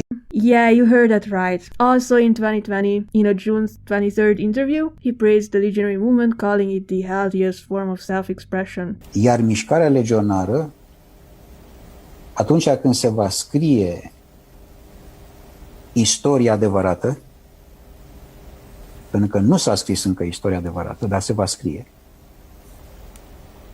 se va arăta că a fost cea mai puternică esență și expresie de sănătate și de voință proprie venită din poporul român. This clip is low-key the most disgusting thing I've ever seen, and I just watched his wife's videos. Un caca mic, un spital mare. Un caca mare, un spital mic. Now, this 2020 clip blew up in 2021 when Georgescu was nominated as honorary president of our, the far-right party, the whole other clusterfuck, and he was asked about it in an Antena 3 interview where he said this. Când îi plasați alături de eroii neamului pe cei doi, nu vă temeți că vă izolați ca partid și ca persoană politică și pe scena internă și pe scena internațională din cauza percepției care e foarte puternică împotriva acestor personaje. Mișcarea legionară, Ion Antonescu. Da, am două observații. Prima este cea legată de faptul că toți au făcut și fapte bune și altele mai puțin bune. Mai trebuie menționat că istoria a fost mistificată. Cred că este bine să păstrăm un echilibru. Istoria este a noastră. Repet, au fost și fapte bune și fapte pe care nu le pot comenta, dar istoricii trebuie să dovedească acest lucru și este treaba lor, nu treaba noastră. Din punctul meu de vedere, față de martiri nu pot să am păreri, dar pot să spun, repet, că sunt parte din istoria noastră și rămân în istoria noastră națională. În opinia dumneavoastră, ce gest eroic a făcut Zelea Codreanu? Moralitatea ființei umane. Pentru asta s-a luptat. Now, this is funny because, get this, in an interview with Gojira, he claimed his aunt was the assistant of Nicolae Iorga, the historian and politician who was literally assassinated by the Legionaries. Now, historian Andrei Pipiri, who is coincidentally Nicolae Iorga's grandson, shut down these claims and said that Maria Georgescu was not Iorga's secretary and added that no true admirer of Iorga could also admire the Legionaries or Antonescu, since the Legionaries murdered Iorga because he openly opposed both them and Antonescu. In an April 6, 2021 interview with Metropola TV, Georgescu spoke fondly of Corneliu Zelea Codreanu, comparing him to Jesus. Însă Corneliu Zelea Codreanu a fost un geniu. Și mișcarea legionară a fost unică pe planeta Pământ pentru că ea a adus conștiința la nivel de suveranitatea națională, conștiința individuală. Eu vă spun că istoria este falsă și în special Corneliu Zelea Codreanu nu a avut nimic de a face cu ceea ce ei se invocă. Evident că fiind un om periculos, așa cum de altfel a fost răstignit și Iisus, pentru că a fost foarte periculos. Dați un pic, e o diferență. Corneliu Zelea Codreanu totuși știa să folosească pistolul. Iisus nu prea a fost genul care să meargă pe această cale. Vă rog. Numai puțin. Pentru că a vrut să dărâme ziduri pentru conștiințele care erau distruse. Jesus Christ. Woe to those who call evil good and good evil, who put darkness for light and light for darkness. That's Isaiah chapter 5 verse 20. And somehow this guy still has public support from Orthodox priests. Seriously, what the fuck is happening in this country? Now, articles from December 8, 2022 claim Georgescu was under criminal investigation after praising Antonescu and Codreanu. I couldn't find any legal documents about how this case was handled. Was it dismissed? I don't know. In 2022, at an anti-restriction rally, because of course he's one of those, Georgescu delivered a very familiar speech, complete with a suspicious hand movement. Liniște și credință. Liniște și credință. Prin ordine și unire. În ordine și în unire. Prin muncă și iubire. În muncă și iubire. Cu Dumnezeu înainte. Trăiască România. Now, that speech, word for word, is what Antonescu said on October 6, 1940. In case you missed that little hand gesture at the end of his clip, don't worry, he did it again this year in front of the General Prosecutor's office, right after he was charged with promoting Legionarism and fascism. Now, some of his fans say it was just a wave, but experts say otherwise. Historian Madeleine Hodor says there are nuances, sure, but this is without a doubt the Nazi-fascist or Legionary salute. Call it whatever you want. Political science professor Andrei Țăranu says it's a Legionary salute. The movement had his whole mystic angle, and the gesture from the heart to the sky is exactly what Georgescu did twice. Researcher Adina Marincea, an expert of far-right extremism, also said this was calculated ambivalence. He makes a salute, then waves, so later he can say, oh no, I was just saying hi. It's a tactic. So no wonder Elon Musk is salty that Georgescu got disqualified. Sorry, Musky boy, but unlike you guys in the US, we are not trying to turn this place into a fascist oligarchy.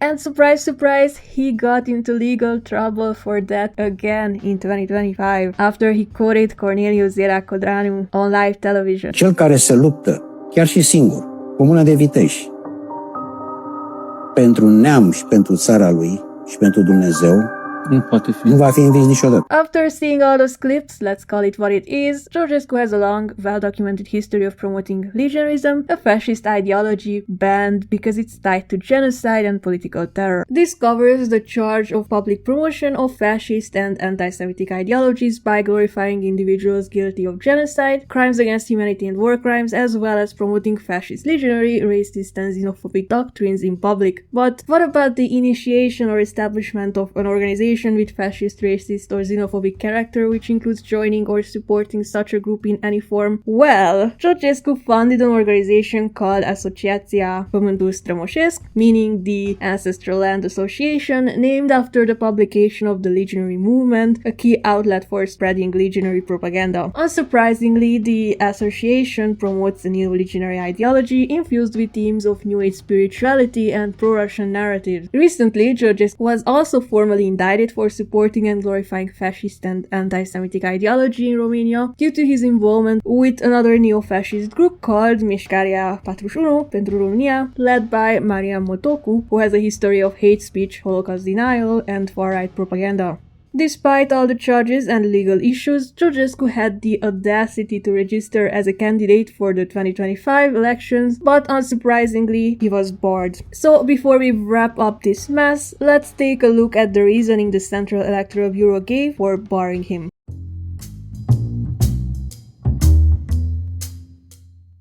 On the 7th of March 2025, Geogeo submitted his candidacy for the 2025 elections, but 2 days later the Central Electoral Bureau, or BEC, published their decision regarding his candidacy. The title of this document reads, Decision regarding the rejection of the independent candidacy of Mr. Călin Georgescu for the 2025 presidential elections, which already spoils the entire content of the document. At this point we already know Snape dies, Ned Stark gets decapitated, and both Katniss and Peeta in the Hunger Games. The first paragraph explains the legal basis, citing Article 27 of the Electoral Law, which governs Romania's presidential elections. Paragraph 2 and 3 explain that Mojo Jojo submitted his candidacy as an independent candidate. Paragraph 4 cites Articles 16 and 37 of the Constitution, which relate to candidate eligibility, highlighting that candidates must meet legal requirements, suggesting that the rejection is not just based on election law, but also on constitutional principles. The document further explains that the Constitutional Court ruled last year, weeks before the events of November, that presidential candidates must uphold democratic principles from the moment they submit their candidacy. And that's why Shoshaka was barred both last year and this year. Now, additionally, the document emphasizes that the Constitutional Court holds the highest authority on this matter, as per Article 147 of the Constitution, which states that once published, Constitutional Court decisions are binding and must be enforced. Now, this means that even if BEC wanted to approve Georgescu's candidacy, it legally cannot, and it must follow the Constitutional Court's past ruling. Since these rulings are binding, BEC has no say in it.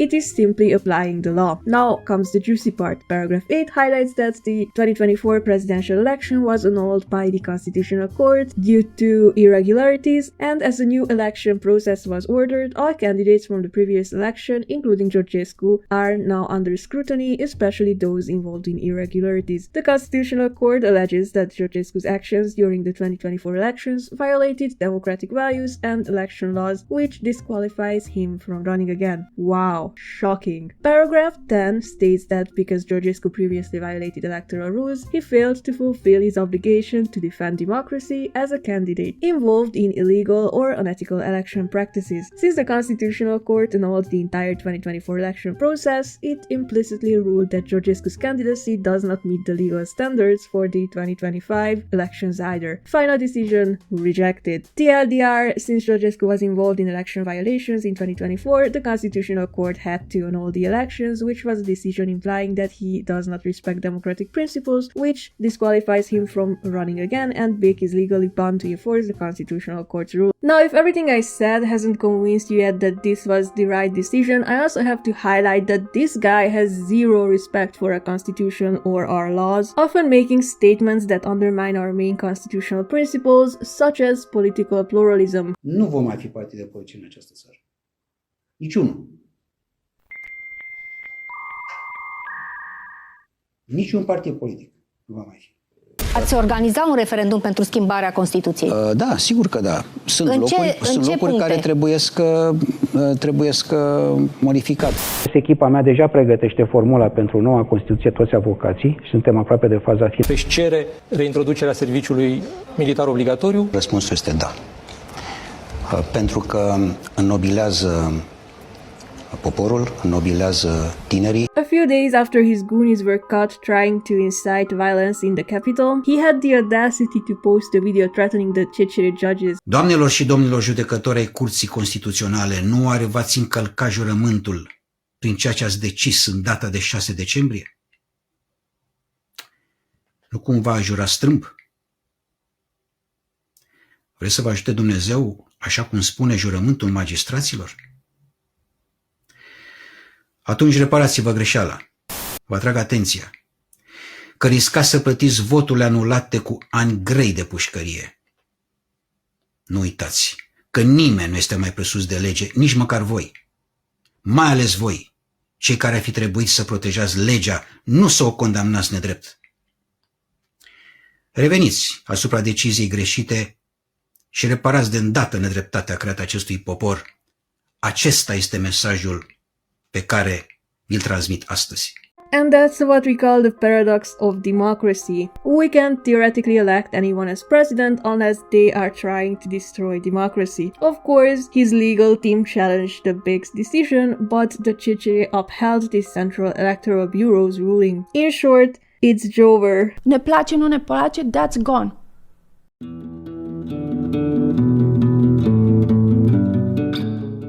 If, after everything in this video, you still think banning Georgescu was wrong, I won't question your morals. As historian Iago Juvara explained, extremist movements rise during times of crisis, just like now, after the pandemic, with the Ukraine war and the economic instability, not to mention the political class's inability to handle these issues, which just fuels the rising hatred among people and makes everyone more vulnerable and perceptive to propaganda. Georgescu's team also used aggressive manipulation tactics like swarming to make people feel pressured and outnumbered. Meanwhile, every authority that could have stopped this did nothing. Plus the "I'm gonna save you from the corrupt system" narrative is very powerful, and it has been used to manipulate people for decades by the same people who were part of the same system. People believed Băsescu and Iohannis too. And let's be real, a lot of people believed in Lasconi too before she started showing her real personality. And it is painful to realize and admit, at least to ourselves, that we were wrong at trusting certain people. But on the topic of trust, I usually don't trust Big and CSAT either, which is why I dug so deep in this topic. But as a rare event, for once, they actually did their job and they made the right decision by cancelling the 2024 elections and barring Georgescu from the 2025 one, upholding the constitution and protecting the electoral process. Georgescu has a long history of promoting fascist leaders like Codreanu and Antonescu. He is surrounded by extremists and criminals like Potra, Tequila and Avram. He tried to get campaign money from Frank Timiș in exchange for reopening the gold mines. He broke the law by continuing illegal promotion after the Big warned him, lied about his campaign spending, threatened judges, and even gave a Nazi salute after being charged with promoting fascism. If he treats democratic institutions like this, I mean, imagine how he would have treated citizens who disagreed with him. We have several state authorities in this country who are obligated to protect us from such people, yet somehow only the Constitutional Court seemed to get that memo last year. This situation could have turned out really badly if everyone involved hadn't been stupid as fuck. Honestly, it's worrying that despite their idiocy, they managed to get this far with their plans, which is why I lost all respect for about 99% of our politicians, and I have no trust left in any state institution. Not that I had much before. Now, unless I start seeing mass firings across the intelligence services, electoral authorities, political parties, and the Orthodox Church, along with charges, fight, and convictions, I won't be able to take any of these institutions seriously ever again. And we can all agree that the incompetence and inaction of Iohannis, Ciolacu, and Ciucă during the period when this whole promo coordination was going on created a fertile ground for the spread of disinformation and extremism, and they should face some legal consequences for that too. And as for the Russian influence, yes, we know that it would benefit Russia if Georgescu won the elections. Yes, Georgescu's campaign team was using the same kind of promo farms as were used during the Moldovan and Georgian and even now the Polish elections. And even if there is no direct link, there is clearly a pattern, which looks very suspicious, so I'm waiting for more information to be declassified on that aspect. And I know that other candidates have problems too, and I hope they will face consequences as well, like Beneli's suspicious campaign. A little update here. Expert Forum just published a report of fines issued for campaign violations, including the local, the parliamentary and the presidential elections last year and the one this year, and a lot of politicians took a bit of a hit, like almost all of them. Some investigations are still in progress, and there's one aspect that I'm still waiting clarifications on. But obviously, Georgescu got hit with the largest sum right after hour, and Georgescu was fined with over 200,000 lei, or around 40,000 euros. If we break it down to multiple offenses, he has to pay 50,000 lei, or roughly 10,000 euros, for using campaign funding from unauthorized or illegal sources, 25,000 lei, or roughly 5,000 euros, for failing to include mandatory campaign finance identification details, mainly the campaign financing code on campaign materials, and a total of 150,000 lei, or roughly 30,000 euros, for failing to report campaign finances properly. And that's how Călin Georgescu became named Călin -200,000 lei Georgescu. He also received formal warnings for violating several other rules about how and when campaign contributions can be received and reported, especially regarding the use of unregistered bank accounts and accepting contributions after the legal deadline. So I guess we can consider the first charge against him, which is also one of the main reasons given for cancelling the elections, to be closer to a fact now and not just speculation. But all the charges still have to go through the criminal court. So at this point, the real question isn't whether banning Georgescu or cancelling last year's elections was the right decision. I mean, it should be clear at this point. The real question is, why the fuck wasn't he stopped sooner? And by the way, I feel like I have to point this out because these days some people have developed paranoid schizophrenia and think that everybody who disagrees with them is paid by Soros or the CIA. Yes, I've been accused of that before. I'm not paid by any politician or organization to make this content, only by my 3 lovely channel members. I'm just a software engineer who makes videos focusing on traditions, mythology, and old Eastern European movies as a hobby, and honestly I prefer talking about those topics, but I was annoyed by the lack of detailed reporting on these topics. So thanks for tuning in and have a nice day.